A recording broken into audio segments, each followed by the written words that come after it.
Bonjour tout le monde, voilà aujourd'hui je suis là parce que j'ai envie qu'on fasse un petit récapitulatif de la situation. Tout simplement parce que ça va faire un mois qu'on travaille tous ensemble sur cette mission de la Anneau perdu.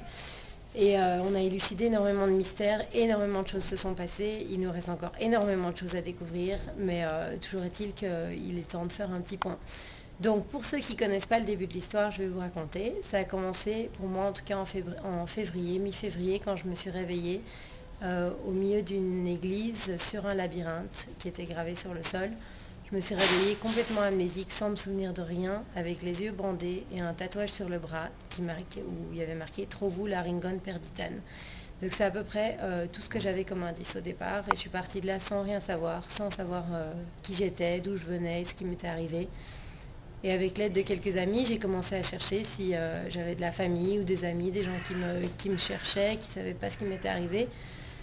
Et j'ai rien trouvé de tout ça. Donc j'ai passé énormément de temps au début, plusieurs semaines comme ça, toute seule dans le noir, à essayer de découvrir ce qui m'était arrivé. J'ai jamais trouvé. Donc en fait, au lieu de trouver des amis et de la famille comme je m'attendais à trouver, j'ai plutôt trouvé 5 autres personnes qui étaient exactement dans le même cas que moi, qui ont eu exactement la même histoire et qui ont le même tatouage sur le bras, qui se sont réveillés en même temps dans d'autres endroits du monde. C'est la seule chose qui nous séparait, c'était la géographie. Et qui parlaient d'autres langues que moi. Donc il y a Diego par exemple qui est à Buenos Aires qui parle espagnol, Ariadne qui s'est réveillée en Afrique du Sud qui parle anglais, et les autres que vous allez voir sur le forum. Enfin bref, donc on s'est retrouvés à 6 comme ça, grâce à Internet et à énormément de gens qui nous ont mis en contact. Euh, on s'est retrouvés comme ça à travailler ensemble et à se demander, enfin déjà pourquoi on avait tous exactement cette même histoire, et qu'est-ce qu'on était bien censé faire dans ce monde, et pourquoi. Donc l'histoire a commencé comme ça. La première chose, c'est le tatouage. On a découvert que ça voulait dire trouver l'anneau perdu en espéranto. Ça, c'est un peu notre point de départ. Donc on est censé rechercher un anneau perdu, mais maintenant d'ici là, on a appris quand même beaucoup, beaucoup, beaucoup d'autres choses, et notamment on va dire un énorme élément de l'histoire qui est le Lost Ring Codex.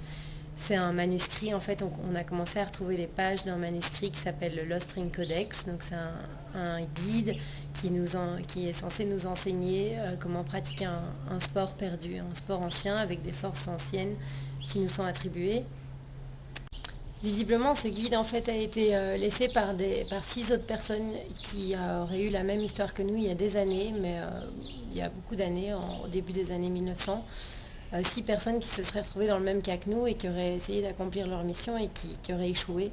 Et ils ont laissé un guide derrière eux pour que ça n'arrive plus, donc pour que les suivants sachent comment procéder pour accomplir leur mission. Et les suivants, c'est nous, et donc nous, on a commencé à retrouver les pages de ce codex qui nous explique toutes les règles d'un sport, qui est le sport du labyrinthe, qui est un labyrinthe humain qu'on est censé créer et pratiquer ce sport où il y a une personne au milieu avec les yeux bandés qui est censée s'enfuir, sortir du labyrinthe le plus vite possible.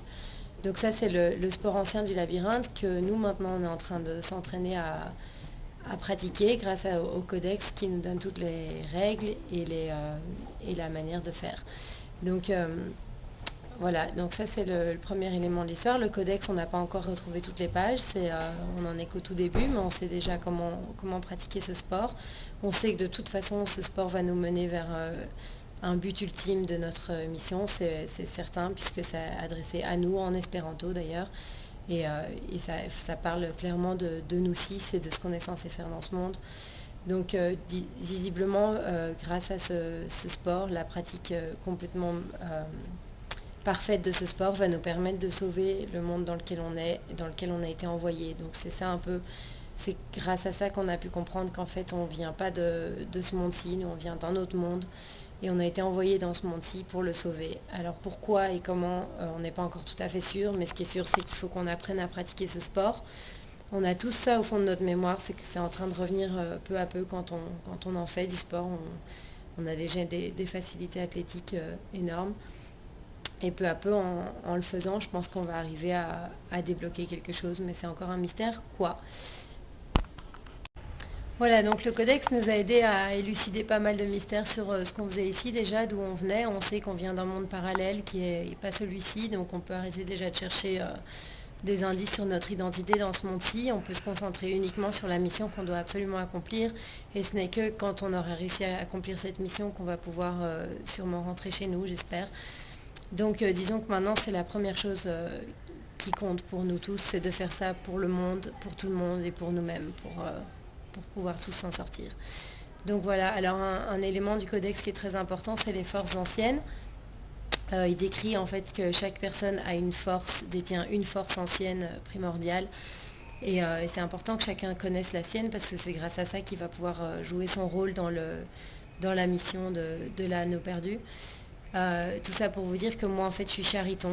Donc chariton c'est censé être le connecteur des gens. Donc je suis censée aller vers les gens, rencontrer des gens et c'est important dans la mission dans le sens où on est censé vraiment rameuter tout le monde. C'est une mission qui va fonctionner uniquement si on a toute la terre entière qui s'unit pour ça. Donc moi en tant que chariton, mon rôle maintenant ça va être de rameuter des gens et de faire en sorte que tout le monde prenne part à ce projet. Je dis ça parce que ça m'amène à vous raconter que en fait récemment j'ai eu un rêve, donc je pense à ça depuis longtemps, comment je vais faire pour jouer ma part comme ça.